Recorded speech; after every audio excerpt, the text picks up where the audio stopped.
आपल्या शरीरामध्ये ना हा जर अवयव नसता तर आपल्याला ऐकू नसतं आलं. तो कुठला अवयव आहे? कान. कान. कान. कान. Very good. ठीक आहे. कान आहेत तरी पण ऐकायला येत नाहीये. त्याचं कारण काय असू शकतं? कान व्यवस्थित तरी पण आवाज ऐकायला जर नाही हवा नसेल तर, हवा माध्यम नसेल तर. हा, माध्यम नसेल तर.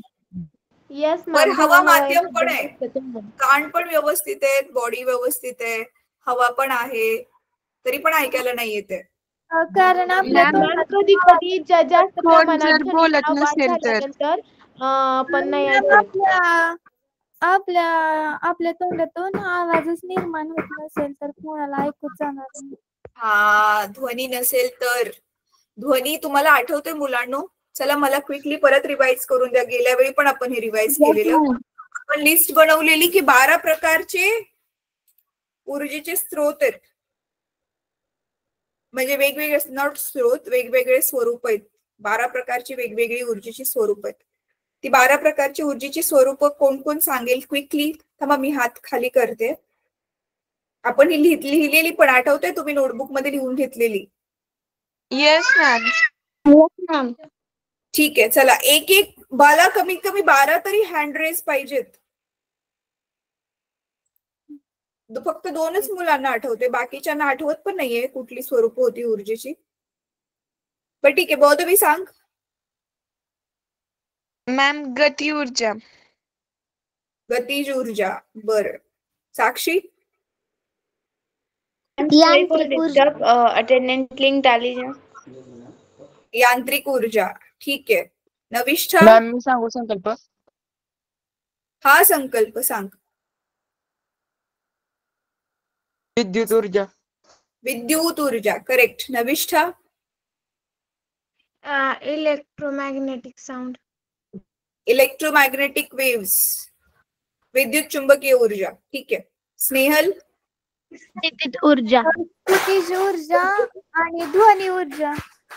ध्वनी ऊर्जा. ठीक आहे. विवेक? विवेक? Sound energy. झाली ना आता ध्वनी ऊर्जा ऑलरेडी, साऊंड एनर्जी सांगून. अजून दुसरं? मॅम यांत्रिक ऊर्जा. ठीक आहे.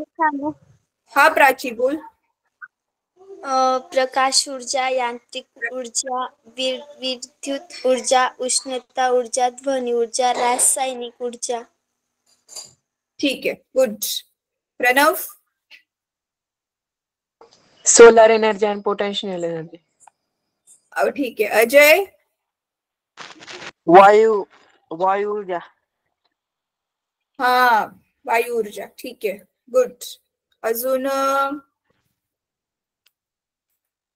मॅम मी सांगू का सगळेच? सगळेच लिस्ट भेटली तुला? मॅम हायड्रो ऊर्जा. मॅम सांगू हायड्रो एनर्जी. हायड्रो ऊर्जा. बरं ठीक आहे. चला नको आता, बस झालं.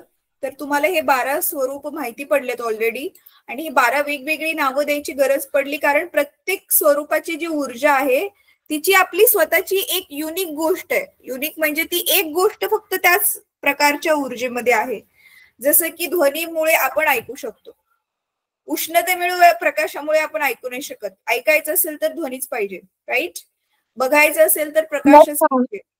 तर म्हणून ही वेगवेगळी स्वरूप आहेत ऊर्जेची, 12 स्वरूप. आणि जसं मी तुम्हाला लास्ट टाइम पण सांगितलेलं, फिजिक्स मध्ये आपण मोस्टली ह्याच वेगवेगळ्या स्वरूपांचा अभ्यास करतोय. जसं आता आपलं सुरुवातीचे गतीशी रिलेटेड जे होते धडे, त्याच्यामध्ये आपण कुठल्या वस्तू कशामध्ये होती? गतिशील होती, बरोबर आहे? गतिशील वस्तूला जी ऊर्जा असते त्याच्याशी रिलेटेड जे नियम आहेत ते सगळं आपण बघितलं, बरोबर आहे? त्याच्यानंतर कार्य आणि ऊर्जा तर धडा तो पूर्ण त्याच्यावरच आधारित होता. तर आता आपण सेकंड लास्ट जो आपला, जो ऍक्च्युली तसं म्हणायला गेलं तर हा लास्टच धडा आहे, कारण नंतरचा जो एक धडा आहे तो जस्ट एक माहिती म्हणून तुम्हाला दिला गेलाय. त्याच्यात असं स्वतःचं डोकं लावण्यासारखं असं एवढं काही नाहीये, बट चला एनी हाव. आपण मग आता पहिला सेकंड लास्ट धडा तुमचा चालू करतोय, ध्वनीचा अभ्यास. ध्वनी, आता मी तुम्हाला लास्ट टाइम पण प्रकाशाची व्याख्या सांगितलेली. व्याख्या म्हणजे तुम्हाला जर कोणी विचारलं प्रकाश म्हणजे काय, तर काय सांगायचं ते सांगितलेलं. तसं आता कोणी विचारलं ध्वनी म्हणजे काय, तर काय सांगाल?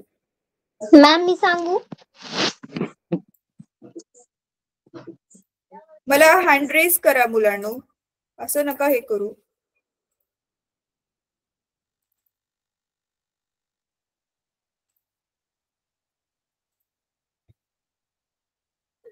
येस नविष्ठा. Yes ma'am. ध्वनी म्हणजे कंपना निर्माण लहरी या माध्यमातून वायू आणि पदार्थ प्रवास करतात त्याला. अच्छा नविष्ठा, आवाज तुझा ब्रेक होतोय, पण मला कळलं तू काय सांगतेस ते. हे तू सांगितलंय ते बरोबर आहे नविष्ठा, पण ना एक साधी सुधी सरळ ध्वनी बद्दल जास्त अजून अभ्यासच नाही केलाय, जस्ट ध्वनी बद्दल थोडं माहितीये. त्यावेळी काय आपण त्याच्याबद्दल रोशनी जे आपल्याला इंग्लिश मध्ये सांगू? हा सांग रोशनी. Sound is a types of energy that is produced when an object vibrate and cause the surrounding air molecules to move. ठीक आहे, करेक्ट आहे. बौद्धवी सांग. मॅम, ध्वनी हे ऊर्जेचे ते स्वरूप आहे ज्यामुळे आपल्याला ऐकायला येते. येस, आत्ताच जस्ट मी सांगितलेलं. बाकीच्या पेक्षा हे युनिक काय आहे याच्यामध्ये ते सांगायचं होतं. येस साक्षी. ध्वनी म्हणजे आपल्या कानाला ऐकण्याची संवेदना निर्माण करणारी ऊर्जा. ठीक आहे, जे बौद्धवीने सांगितलं ते साक्षीने सांगितलं, फक्त शब्द वेगळे वापरलेत. ठीक आहे. So sound is that form of energy which enables us to hear. ध्वनी हे ऊर्जेचे ते स्वरूप आहे ज्याच्यामुळे आपण ऐकू शकतो. आपल्या कानामध्ये ऐकण्याची संवेदना निर्माण होते त्या ऊर्जेच्या स्वरूपामुळे. ठीक आहे, चला व्हेरी गुड. आता ना मी तुम्हाला आता तुम्हाला माहितीये मुलांना, ध्वनी जो आहे तो वेगवेगळ्या इन्स्ट्रुमेंट्सनी तयार होतो. आता ते डिटेल मध्ये थोडस तुम्ही गेल्या वर्षी ऑलरेडी केलेलं आहे. ती मी तुम्हाला ऍक्टिव्हिटी पण दिलेली आहे की ज्याच्यामध्ये आपण काय पाहिलं की वेगवेगळ्या प्रकारचे जे म्युझिकल इन्स्ट्रुमेंट्स आहेत ते कोणकोणते आहेत, आणि त्याच्यामध्ये आपण काय करू शकतो, त्यांना कुठलं त्याच्यामधलं माध्यम व्हायब्रेट होते म्हणजे कंपित होते, त्याच्यावर डिपेंड होतं की आपण त्याला कुठल्या टाईप मध्ये किंवा कुठल्या नावाच्या ग्रुपमध्ये कॅटेगरीमध्ये त्याला टाकतोय. बरोबर आहे. जसं तार ज्याच्यामध्ये वाजते, तार हलते, तार व्हायब्रेट होते, तार कंपित होते, तर तारेचे इन्स्ट्रुमेंट. परत कातडी खेचलेली असते बघा, नॉट एक्झॅक्टली कातडी, हल्ली तर आता कातडी नाही वापरत कोणी, पण मेम्ब्रेनला मराठीत काय म्हणतात, आपला तबला असतो ना, तबल्यावरती काय ते स्ट्रेच करून बांधलेलं असतं मुलांनो, माहिती तुम्हाला? हा, पण ती हल्ली ती आर्टिफिशियल कातडी म्हणू शकता, ती बांधलेली असते खेचून, आणि काही मध्ये हवा कंपित होते, जसं की बासुरी आहे. बरोबर. तर अशा प्रकारचे 3 प्रकारचे इन्स्ट्रुमेंट आहेत, ज्याला इंग्लिशमध्ये स्ट्रिंग म्हणजे तार, पर्कशन आणि विंड म्हणजे हवा, पर्कशन म्हणजे ज्याच्यामध्ये तो मेम्ब्रेन कातडी बांधलेला असतो. ठीक आहे, चला तर मग आता हे कशामध्ये काय ऑसिलेट होतंय ते आपल्याला माहितीये, तर आपण बघूयात की पुढे साऊंड म्हणजे नक्की एक्झॅक्टली आता काय समजून घेऊयात. ठीक आहे, आता इथे तुम्ही बघू शकता, एक कोणीचं तरी माईक प्लीज अनम्यूट म्यूट करा, कारण मग मला माझाच आवाज डबल ऐकायला येतोय. साऊंड ना प्रोड्यूस कसा होतो तो माहितीये तुम्हाला ऑलरेडी. कुठली पण वस्तू कंपित होते त्याच्यामुळे साऊंड क्रिएट होतो, हे तुम्ही गेल्या वर्षी पण शिकलाय. पण तो एका माध्यमातून दुसऱ्या माध्यमामध्ये कसा जातोय हे पण मी तुम्हाला गेल्या वर्षी शिकवलेलं, पण गेल्या वर्षी सगळेच जण नव्हते म्हणून मी आता मग पुन्हा ते चेंज करणार आहे. ठीक आहे, म्हणजे परत रिपीट करणार आहे त्याचं एक्सप्लेनेशन. ठीक ओके आहे. मॅम. हा चला आता मी एक्सप्लेन करते की ध्वनी जो आहे तो एका पॉइंट वरून दुसरीकडे तो प्रसारित कसा होतोय. ठीक आहे, ते आज आपण जाणून घेऊयात. एक सेकंड. अच्छा, त्याच्या आधी ना मुलांनो आपण एखादा व्हिडिओ बघूयात. आता थांबा एक सेकंड. माझ्याकडे एक खूप इंटरेस्टिंग व्हिडिओ आहे ह्या ध्वनी ह्या धड्यासाठी.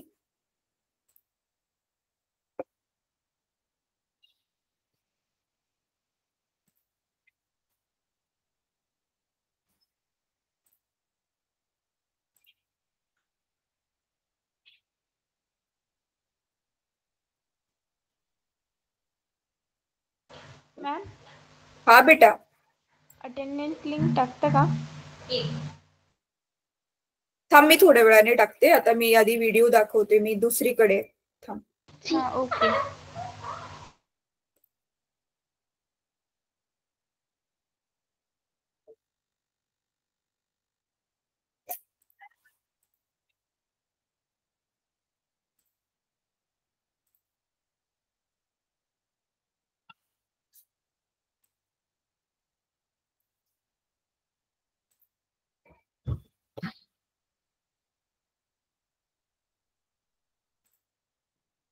मुलांनो हा व्हिडिओ ना इंग्लिश मध्ये पण तुम्हाला समजेल. ठीक आहे, ओके मॅम. आणि नाही मी आहेच ऑलरेडी. ठीक आहे, एक्सप्लेन करेल तुम्हाला जे जे नाही समजत आहे ते.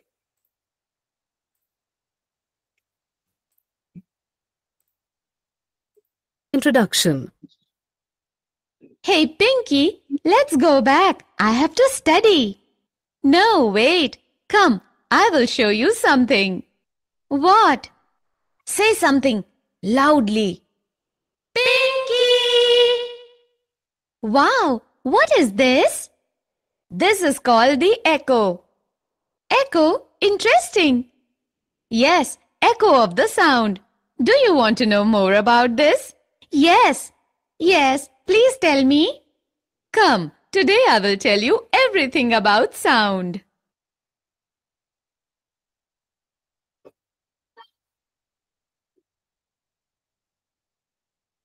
Objectives. At the end of this lesson, you will be able to understand the production of sound, understand the propagation of sound, write the characteristics of sound waves, understand the reflection of sound, define echo and reverberation, describe sonar, vibrations. Vibration. Students, we know that sound is a sensation or a feeling that we hear. Sound is produced with a vibrating object. The motion of materials or objects causes vibrations.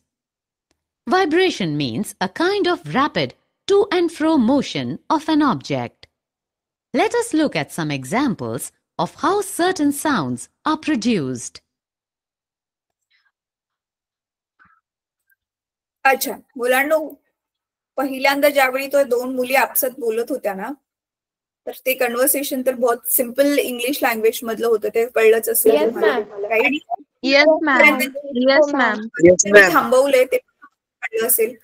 चला आता मला कोण सांगेल, मराठी मीडियमचे specially जे students आहेत, कोण सांगेल की काय समजलं एवढं बघितल्यावर? Yash, Shravani? Yes ma'am. Ma'am त्या दोघी जणी एकमेकां जेव्हा संवाद साधत होत्या ना तेव्हा त्यांनी असं म्हणजे अशी म्हटली होती ना ती मुलगी की साऊंडचा आवाज तेव्हा जेव्हा ती पिंकी असं ओरडली तेव्हा तो आवाज डबल म्हणजे तुम्ही आता म्हटलाच होतात की कोणाचा तरी माईक ऑन आहे त्यामुळे माझा आवाज मला डबल ऐकू येतो. तसं मॅम तिथे त्यांना तोच पिंकी हा आवाज डबल ऐकू येत होता.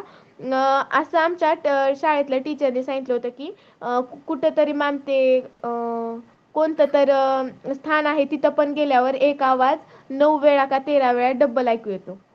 Yes ma'am. I think Vijay ma'am ते महाबळेश्वर हे ठिकाण. बरं, ठीक आहे. अच्छा, आता जो फोटो तुम्हाला दिसतोय म्हणजे ज्या व्हिडिओचा जो पार्ट मी पॉज केलाय, तसं तर मी जे डिस्कस केलं तेच त्यांनी इंग्लिश मध्ये लिहिलंय. कोण सांगेल मला हे काय लिहिलंय आणि एक्सप्लेन कोण करेल? एक मिनिट, मी हँड डाऊन करते आधी सगळ्यांना.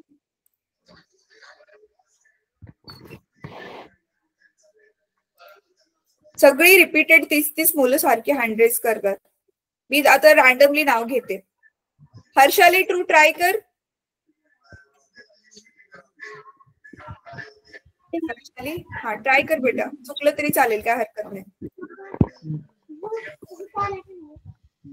आवाज नाही येते. स्नेहल, म्यूट कर तू. हे बघा, sound is sensation or feeling that we hear. याचा अर्थ काय आहे हर्षाली?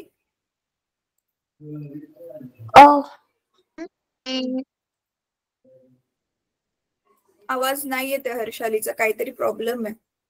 बट ठीक आहे हर्षाली, म्यूट कर बेटा. खुशी, तू ट्राय कर. Yes ma'am. ध्वनी एक संवेदना किंवा भावना आहे जी आपण ऐकतो. हा, ऍक्च्युली ते भावना जसंच्या तसं त्याचा अर्थ नाही घ्यायचंय, बट हा, ती संवेदना आहे जी आपण ऐकू शकतो, ती त्या प्रकारची ऊर्जा आहे. ठीक आहे, व्हेरी गुड.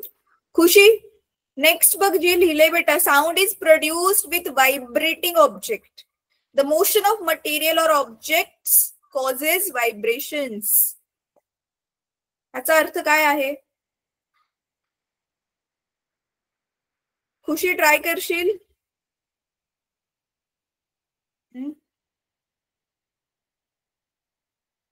बरं, ठीक आहे. चला मुलांनो, आता ना काही गोष्टी मी एक्सप्लेन करते. समाधान, वैष्णवी, उन्नती, सुनील पवार ज्याने नावाने जॉईन केलंय, परत बाकीचे पण मुलं रे, प्रतीक पवार वगैरे, प्रतीक्षा मोरे, प्राची वगैरे, ओम, तुम्ही लोक क्लासमध्ये असता आणि रेग्युलर असता मला माहिती आहे. ज्ञानेश्वर, पण अनम्यूट करून जरा बोलत पण जावा क्लासमध्ये. चुकीचं बोलला तरी हरकत नाहीये, कोण ओरडणार थोडी ना आहे, पण इंटरॅक्शन करणं जरुरी आहे टीचर बरोबर. ठीक आहे, चला मी एक्सप्लेन करते मुलांना. ह्याच्यामध्ये काय सांगितले? Sound is produced with vibrating object. कुठल्या पण वस्तूमध्ये कंपन निर्माण झालं की ध्वनी निर्माण होतो, माहितीये तुम्हाला. आणि मोशन ऑफ मटेरियल्स और ऑब्जेक्ट्स कॉजेस व्हायब्रेशन्स म्हणजे कसं? आता हे बघा, ही ट्युनिंग फोर्क आहे. तुमच्या शाळेमध्ये जर प्रयोगशाळा असेल तिथेही तुम्हाला बघायला भेटेल. ह्याला काहीतरी नादकाटा म्हणतात ना तुम्ही, 8वीच्या पुस्तकामध्ये आपण ह्याला आपण एका ह्याला आर्म्स म्हणतात, त्याचे हात म्हणतात. ह्याच्यावरती आपण जर आदळलं एक हॅमर, तो व्हायब्रेट व्हायला लागतो, कंपित व्हायला लागतो. मग ते मोशन ऑफ हँड्स ते काय करणार? त्याचे व्हायब्रेशन्स प्रोड्यूस करणार, कंपन प्रोड्यूस करणार, आणि त्याच्यामुळेच ध्वनी निर्माण होईल. आणि ही तर घंटा तू आपल्या घरी असते, बेल शाळेमध्ये असते. ठीक आहे. आता व्हायब्रेशन म्हणजेच कंपन. एक कंपन आपण कशाला म्हणतो? कंपन म्हणजे काय? वस्तू राईटला गेली माघारी आली, लेफ्ट गेली मागे आली, म्हणजे एकाच मार्गावरती जाते येते, राईट? तर त्याला आपण म्हणतो कंपन.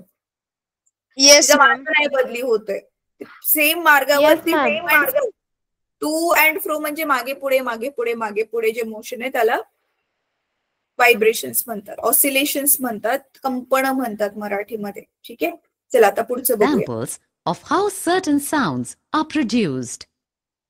Human voice. The sound of the human voice is produced due to vibrations in the vocal cords. Animal sound. When a bird flaps its wings, a sound is produced. Bees buzz as they fly because of the rapid movement of their wings. हे पण सोपं आहे. ही आपल्या माणसाची स्वर रचना जी आहे त्याची आकृती कदाचित तुमच्या पुस्तकामध्ये असेल, ती तुम्ही बघू शकता. तर इंग्लिशमध्ये आपण त्याला व्होकल कॉर्ड्स म्हणतो. तर हे ज्यावेळी व्हायब्रेट होतात मागे पुढे त्यावेळी मग आपला ध्वनी, घशामध्ये ध्वनी आपला निर्माण होतो आणि आपण बोलू शकतो. ॲनिमल्स मध्ये कसे दाखवले? प्राण्यांमध्ये पक्षी किंवा हे कीटक त्यांचे जे त्यांच्या पंखाद्वारे त्या पंखाद्वारे ध्वनी निर्माण होते. आता जसं की तुम्हाला माहिती आहे ऑलरेडी, माशी किंवा मच्छर आपल्या खूप कानाजवळ फिरत असेल तर किती इरिटेट होतं त्याने ऐकायला. तो भिनभिनणारा आवाज असं नको वाटतो. तर याचा अर्थ त्यांनी बघा ते केवढे छोटे छोटे आहेत, तरी पण ते किती फास्ट त्यांचे पंख किंवा ते जे आहे ते हलवत असतील, ज्याच्यामुळे आपल्याला तो आवाज ऐकायला येतोय. बरोबर आहे?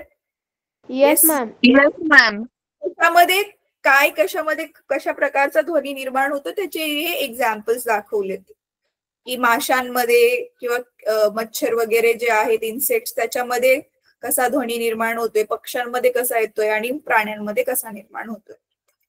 चला पुढे Their बघूया. wings make the air vibrate, producing a buzzing sound.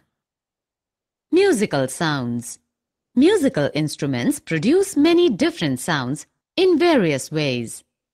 Some instruments need to be struck by an object in order to produce a sound, while some instruments, such as a harp or a violin, produce sounds when one or more of their strings are plucked, causing them to vibrate. इथे काय सांगितलेलं, वेगवेगळे musical instruments वेगवेगळ्या प्रकारचे sound निर्माण करतात. आता वेगवेगळ्या प्रकारचा का साऊंड निर्माण करतात, का ध्वनी निर्माण करतात? कारण ऑब्व्हियसली पहिली गोष्ट तर त्याच्यामध्ये कुठला भाग कंपित होतोय ज्याने की ध्वनी निर्माण होतोय त्या भागावर डिपेंड आहे, राईट?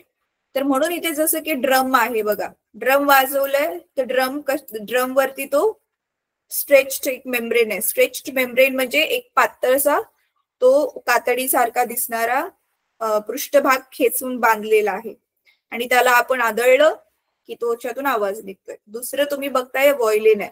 व्हायोलिन मध्ये जे तारा आहेत त्या 2-4 तारा एका वेळी प्लग केल्या त्याच्यामधून ध्वनी निर्माण होतो.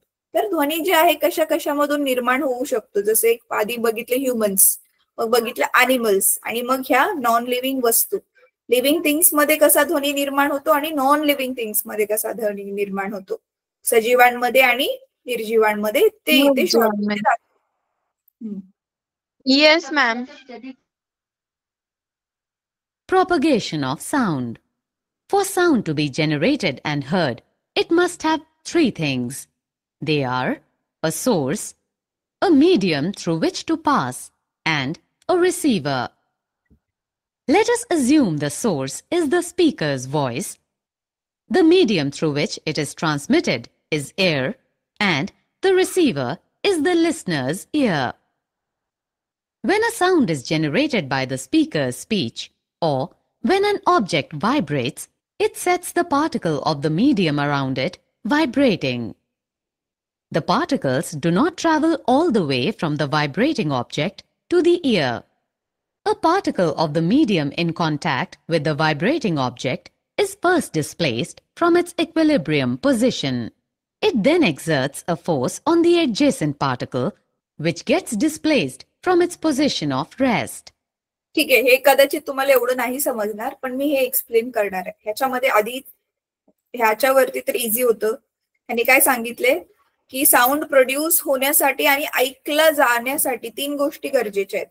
एक तर सोर्स ऑफ साऊंड, मगाशी आपण बघितलं, तुम्हीच सांगितलं मला हे आन्सर, की ज्याच्यामधून ध्वनी निर्माण होते तो स्त्रोत तर पाहिजे आधी. त्याच्यानंतर ना आता मग साऊंड म्हणजे ध्वनी जाण्यासाठी कुठलं तरी माध्यम आवश्यक आहे. मग ते हवा, पाणी, स्थायू काहीही असू शकतं. आणि नंतर एक रिसिव्हर, ऐकणारा माणूस पाहिजे ज्याच्याकडे कान आहे ध्वनी ऐकायला, कान तो पण काम करणारा, राईट? पुढे येस मॅम.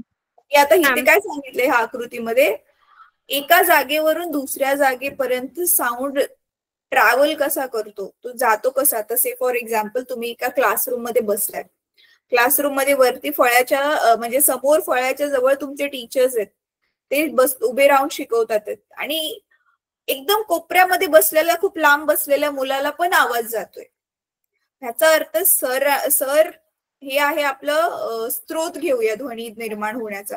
तर त्यांच्या मुखातून जो ध्वनी निर्माण होतोय तो ट्रॅव्हल करत करत करत करत एकदम शेवटी बसलेल्या मुलाला पण तो ऐकायला येतोय. याचा अर्थ ते पूर्ण रूम जेवढा मोठा असेल तेवढं अंतर त्या ध्वनीने कापलंय, मग तो पोहोचला त्या मुलाकडे आणि मग त्या मुलाला ऐकायला गेला, बरोबर आहे. तर मग हा येस ध्वनी मॅम. ध्वनी एका जागेपासून दुसऱ्या जागी जातोच कसा? How it travels from one place to another place. एका जागेवरून दुसऱ्या जागेपर्यंत कसा तो ट्रॅव्हल करतो, त्याची कशी यात्रा करतो, ते इथे एक्सप्लेन केले, जे मी तुम्हाला डिटेल मध्ये हे बघून झाल्यावर एक्सप्लेन करणार आहे. ठीक आहे, चला आता पुढचं बघूया. Away from the vibrating object to the ear.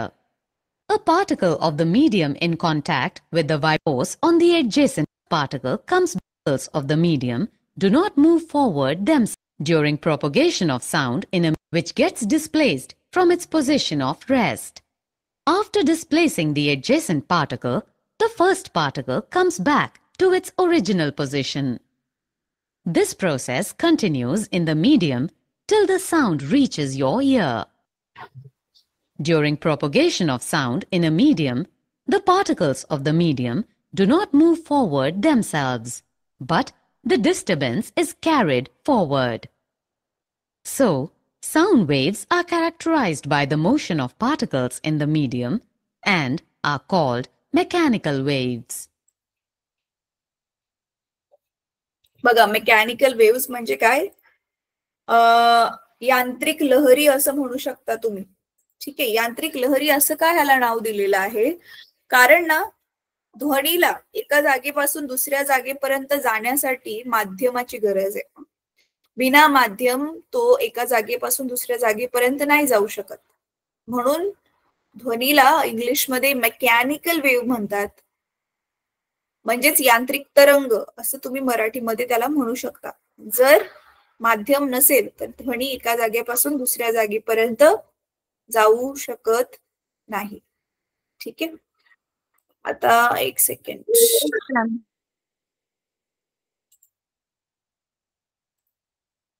बर, ठीक आहे, चला आता ना आपण हे पार्ट आहे हा नंतर बघणार आहोत. आता आपण समजून घेऊयात की ध्वनी एका जागेपासून दुसऱ्या जागेपर्यंत ट्रॅव्हल करत कसा जातो. How it travels. मी गेल्या वर्षी हे एक्सप्लेन केलेलं तुम्हाला. कोणाला आठवतंय? येस मॅम, मला आठवतंय. Yes ma'am. आणि मॅम तुम्ही ते उदाहरण पण दिलं होतं पासिंग द पार्सलचा गेम. वा वा वा, व्हेरी नाईस. ठीक आहे, कोणाकोणाला आठवतं हँड रेज करा. मॅम हँड रेज केलेत ऑलरेडी. तुमच्या दोघींच्या व्यतिरिक्त अजून कोणालाच नाही आठवत आहे? काय मॅम? How sound travels. एका जागेपासून दुसऱ्या जागेपर्यंत ध्वनी कसं जात? अजय सांग बेटा. मॅम हवामुळे. हवेमुळे जातो रे, बरोबर आहे, पण कसं? त्याच्या यात्रेच्या मध्ये काय होते नक्की? बरं ठीक आहे, बौद्धवी सांग. Yes ma'am. मॅम, जो बोलणारा असतो तो त्याच्या मुखावाटे आवाज निघतो व सभोवताली हवेचे कण असतात व ते इकडे तिकडे हलत असतात. हलताना मग जो आवाज आहे तो एका कणातून दुसऱ्या कणात जातो व तो पूर्ण जात नाही, थोडासा जातो. असं करत करत ते एकमेकाकडे आदळत आदळत आपल्या कानाच्या पडद्यावर आदळतात व आपल्याला ऐकू येतं.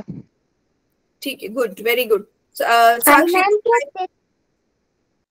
म्हणजे मॅम पहिल्यांदा तर ध्वनी प्रसारण होण्यासाठी माध्यमाची आवश्यकता असते. आणि माध्यम म्हणजे माध्यम, आपण जर एखादा शब्द बोलायला गेलो तर तो शब्द हवेत मुक्त इलेक्ट्रॉन्स असतात आणि त्यांच्यावर ते आदळतात. आदळल्यानंतर त्याच्यात थोडासा ध्वनी शोषला जातो आणि तसाच तो ध्वनी पुढच्या टप्प्या म्हणजे पुढच्या अणूकडे ढकलला जातो आणि तोही अणू शोषून घेतो. असं करत करत खूप लांब पर्यंत गेलो ना, आवाज कमी कमी ऐकायला येतो. याचं कारण असं आहे की ध्वनी पुढे पुढे जात असताना प्रत्येक अणूमध्ये थोडा थोडा शोषला जातो आणि शेवटी तो आपल्या कानाच्या पडद्याला जाऊन आदळतो आणि आपला कानाचा पडदा आहे तो कंपित होतो आणि त्यामुळे आपल्याला ध्वनी ऐकायला येतो. ठीक आहे. चला आता मी ना एक्सप्लेन करते मुलांनो. बेटा हवेमधले इलेक्ट्रॉन आहे, हवेमधले हवेचेच कण. बाकी तू बरोबर बोलली सगळं.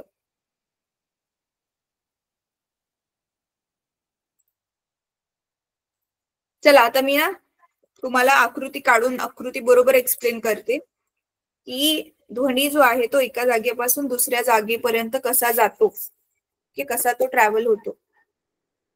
तर आपण त्याला ह्याच्यामध्ये म्हणणार ध्वनीचे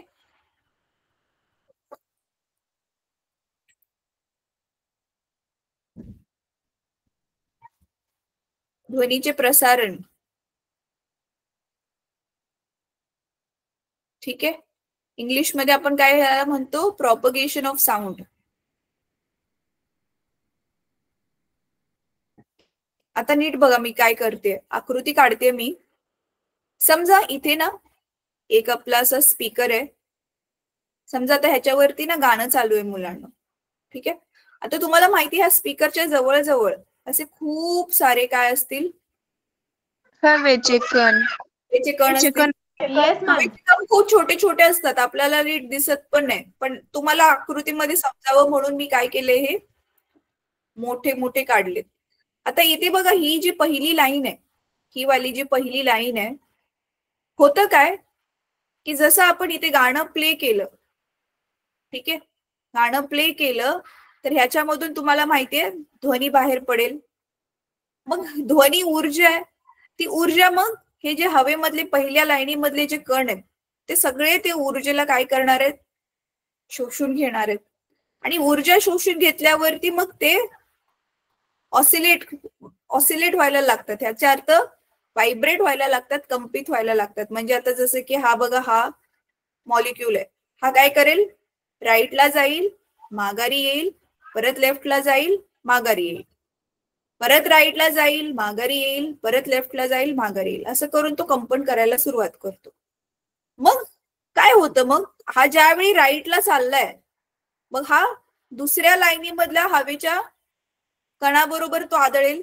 आणि तुम्हाला माहिती, ज्यावेळी दोन वस्तू एकमेकांवरती आदळतात त्या एकमेकांशी काय करतात, त्यांच्या ऊर्जेची देवाणघेवाण करतात.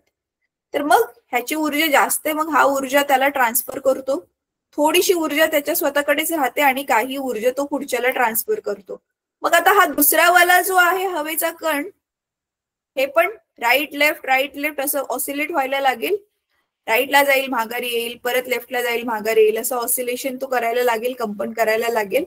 आणि मग काय होईल, मग तो ज्यावेळी परत पुढे जातोय तो तिसऱ्या लाईनीमधल्या कणाशी आदळेल आणि मग त्याला आपली ऊर्जा देईल. तर असं करत करत काय होते कळते तुम्हाला, आधी पहिला ऑसिलेट व्हायला लागला, त्याने ऊर्जा थोडीशी दिली, परत दुसरा ऑसिलेट व्हायला, परत त्याने दुसऱ्याला ऊर्जा दिली. असं करत करत ही ऊर्जा जी आहे ती आपल्या कानाजवळ पोहोचते. ठीक आहे. मग इथे कानाच्या एकदम जवळ, समजा हा कानामधला आपण आतला जर भाग घेतला तर इथे कानाच्या एकदम जवळ मग जे हवेचे कण असतील तिथपर्यंत ही ऊर्जा पोहोचते. आणि हे कानाचे जे कानाच्या जवळचे हवेचे कण पण मग काय करणार, राईट लेफ्ट ऑसिलेट व्हायला सुरुवात होते, कंपन व्हायला. आणि मग इथे जो आपला कानाचा पडदा असेल त्याच्यावरती ते कण आदळतील आणि काही ऊर्जा जी आहे मग कानाच्या पडद्याला, इयर ड्रमला पास होईल आणि मग तो पडदा ऑसिलेट करायला लागेल. कानाचा पडदा थोडासा जो आहे तो ऑसिलेट करायला लागेल. आणि मग जे आहे ते ऑसिलेशन्स, ती कंपन मग आपल्या कुठल्या पाठवली जातील, ती ब्रेनला पाठवली जातील, आपल्या मेंदूला. ठीक आहे. आज हा जो आपला ह्युमन ब्रेन असेल त्याला पाठवली जातील आणि मग तो ब्रेन त्या ध्वनीला ओळखेल आणि आपल्याला मग ते समजेल की समोरचा काय बोलतोय. तर मी जसं म्हटलेलं पासिंग द पार्सल तुम्ही बघताय, ह्याच्यामध्ये जे हवेचे कण आहेत ते काय स्वतःच्या जागेवरून हलत नाहीयेत, तिथल्या तिथेच ते व्हायब्रेट करतात आहेत आणि होतंय काय, ते पुढच्याला एनर्जी देतात आहेत. ह्याचा अर्थ हा पहिला माणूस, पार्सल काय आहे इथे ध्वनी, तर पहिल्या माणसाने जी ही ध्वनी ऊर्जा घेतली ती कोणाला दिली? दुसऱ्याला दिली, दुसऱ्याने तिसऱ्याला दिली, तिसऱ्याने चौथ्याला दिली. असं करत करत आपल्याकडे शेवटी ती ध्वनी ऊर्जा जी आहे ती पोहोचते. तर आता तुम्ही बघताय ह्याच्यामध्ये की ही ध्वनी ऊर्जा आपल्यापर्यंत पोहोचण्यासाठी मेन रोल कोणाचा होता? ध्वनी जे पार्सल आहे त्याला पास कोणी केलं? हे हवेचे कणाने. कुठल्या माध्यमात आहे.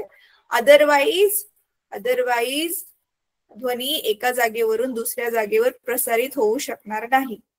तर आता इथे दोन गोष्टी लक्षात ठेवण्यासारख्या आहेत. पासिंग द पार्सल मध्ये तुमचं पार्सल जसंच्या तसं राहतंय. पार्सल काय कमी जास्त मोठं छोटं नाही होत, पण इथे ध्वनीची तीव्रता कशी जसं जसं लांब लांब जाईल ध्वनी ह्या स्त्रोतापासून तसं तसं त्या ध्वनीची तीव्रता कमी कमी होत जाते.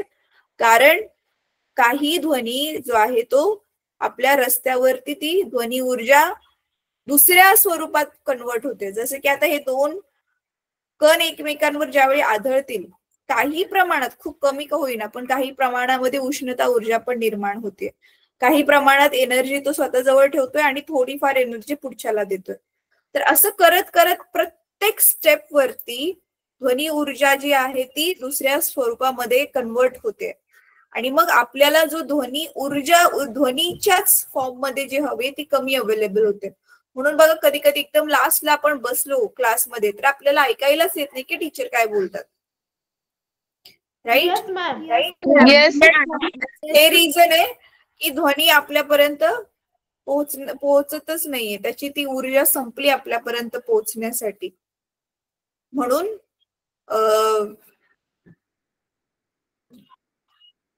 तर आपण हे म्हणत होतो की दिस इज हाऊ साऊंड ट्रॅव्हल्स. ध्वनी एका जागेपासून दुसऱ्या जागेपर्यंत ह्या मार्गाने अशा प्रकारे जातो. अच्छा, आता मला तुम्हाला अजून काहीतरी दाखवायचंय. मुलांनो आपण ना एकदम आता शांत डोकं ठेवून, तुम्हाला हवं तर मी हे नंतर एक्सप्लेन करणार आहे, पण आता मगाशी मी जो दाखवत होती ना तो पूर्ण व्हिडिओ जरी समजला नाही तरी बघा, म्हणजे तुम्हाला एक आयडिया येईल की हा धड्यामध्ये आपण नक्की सगळं ओव्हरऑल काय शिकणार आहोत. ठीक आहे, परत एक एक पानावर पॉज घेऊन मी परत तुम्हाला नेक्स्ट क्लास पासून तर एक एक टॉपिक डिटेल मध्ये शेअर तर करणारच आहे. ठीक आहे. Okay ma'am. Okay ma'am. ठीक आहे, चला आता पुढचं बघूयात. The direction of vibration of the particles is parallel to the direction of wave. When a sound wave passes through air, the particles of air vibrate back and forth parallel to the direction of sound wave. Thus, when a sound wave travels in the horizontal direction, then the particles of the medium also vibrate back and forth in the horizontal direction, but parallel to the direction of sound. For example, the waves produced in air when a violin wire is plugged are longitudinal waves. There is also another type of wave called a transverse wave. A transverse wave is the one in which the individual particles of the medium move about their mean positions in a direction perpendicular to the direction of wave propagation. Characteristics of a sound wave. A sound wave can be described by three basic qualities, that is, its frequency, amplitude, and speed. The number of times the wavelength occurs in 1 second is called frequency. It is गेल्या वर्षी sound ह्या chapter मध्ये हे वारंवारिता वगैरे काय असतं हे होतं. कोणाकोणाला हे आठवत नाहीये, हे काय चाललंय काहीच माहिती नाही असं कोणी आहे? मॅम शिकवलं होतं तुम्ही. तर मी माझा क्लास तुम्ही लास्ट टाइम अटेंड केला असेल तर त्यांना आठवत असेल. बरं चला, जसं आपण ठरवलं आपण थोडा आठवीत आहे, measured in kilohertz. दहावीला मॅम त्याचं डिटेल्स आहे. हो Hertz or cycles per second. The faster the sound source vibrates, the higher the frequency. Higher frequencies are interpreted as a higher pitch. For example, when you sing in a high-pitched voice, you are forcing your vocal cords to vibrate quickly. Thus, a high-pitched sound corresponds to more number of compressions and rarefactions passing a fixed point per unit time. Objects of different sizes and conditions vibrate at different frequencies to produce sounds of different pitch. It is usually represented by a Greek letter nu. Its SI unit is Hertz. We know that compressions are the regions where particles are crowded together and represented by the upper portion of the curve. The peak represents the region of maximum compression. Thus, compressions are regions where density as well as pressure is high. Rarefactions are the regions of low pressure where particles are spread apart. हे आठवते तुम्हाला? Yes ma'am. Ma'am wavelength कशी मोजायची हे तुम्ही सांगितलं ma'am होतं. संपीडन किंवा विरलन म्हणतात ना ह्याला? येस संपीडन आणि विरलन म्हणतात मॅम. संपीडन आणि विरलन आणि अजून पण ह्याला काहीतरी नाव होतं. हे संपीडन आणि विरल तर हे झालं रेअर फ्रॅक्शन आणि कंप्रेशन. इथे जे क्रेस्ट आणि ट्रव आहे ना, मॅम ध्वनिवर्धक म्हणतात. नाही, ध्वनिवर्धक वेगळं असतं. बरं ठीक आहे, चला बघूया. Presented by the valley, that is, the lower portion of the curve. A peak is called the crest and a valley is called the trough of a wave. The distance between two consecutive compressions or two consecutive rarefactions is called the wavelength. The wavelength is usually represented by a Greek letter lambda. Its SI unit is meter m. The time taken by two consecutive compressions or rarefactions to cross a fixed point is called the time period of the wave. It is time period पण मी तुम्हाला explain केलेला जर गेल्या वेळी आठवते तर. represented by yes ma'am. Yes ma'am त्याच्यावर बहुतेक आपण गणित सोडवलेलं. आठवत नाही मला गणित सोडवलेलं की नाही, पण हे एक्सप्लेन केलेलं. आठवते मॅम. बरं ठीक the आहे, चला. symbol T. Yes ma'am. Its SI unit is second. Frequency and time period are related as nu is equal to 1 upon T. The strength or power of a wave signal is called its amplitude, or the height of the wave when viewed as a graph is the amplitude. The loudness or softness of a sound is determined basically by its amplitude. The amplitude of the sound wave depends upon the force with which an object is made to vibrate. Speed. The speed of sound is defined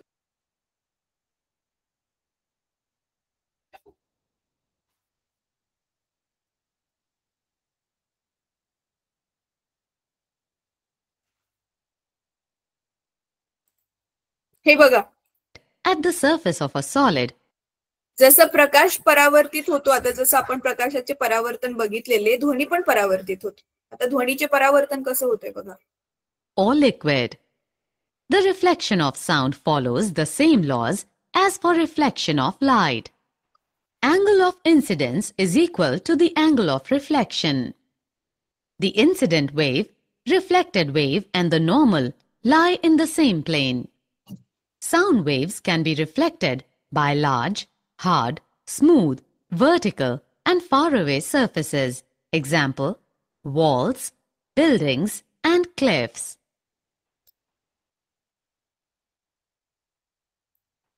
Echoes are produced by the reflection of sounds from Ekola मराठीत काय म्हणतात? मुलांनो, मराठीत एकोला काय म्हणतात? माहिती ma'am नाहीये? प्रतिध्वनी. हा, एकोला मराठीमध्ये प्रतिध्वनी म्हणतात. Correct. such surfaces. The sensation of sound persists in our brain for about 0.1 second. To hear a distinct echo,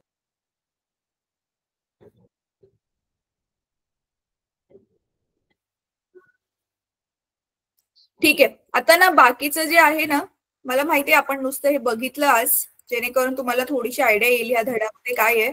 हा धडा तसा सोपा आहे, पण काही काही गोष्टींचे प्रश्न उत्तर व्यवस्थित करणं आणि काही टॉपिक्सची गणितं तुमच्या पुस्तकात दिली जरी नसली असतील तर चांगलीच गोष्ट आहे, पण जरी दिली नसतील तरी मी त्याला एक्सप्लेन करेल. ठीक आहे. तर Okay, ma'am. होमवर्क परत मी सांगते तुम्हाला, धडा वाचून या. नेक्स्ट क्लास साठी हा धडा प्रॉपरली वाचून या. ठीक आहे. Yes ma'am yes ma'am. Okay ma'am. बरं मुलांना ऐका ना, करायचं थांबा जरा, जाऊ नका. तुमची ना उद्या परीक्षा असेल. कोणत्या विषयाची कोणत्या मॅम? विषयावर हा, मॅम? सांगते.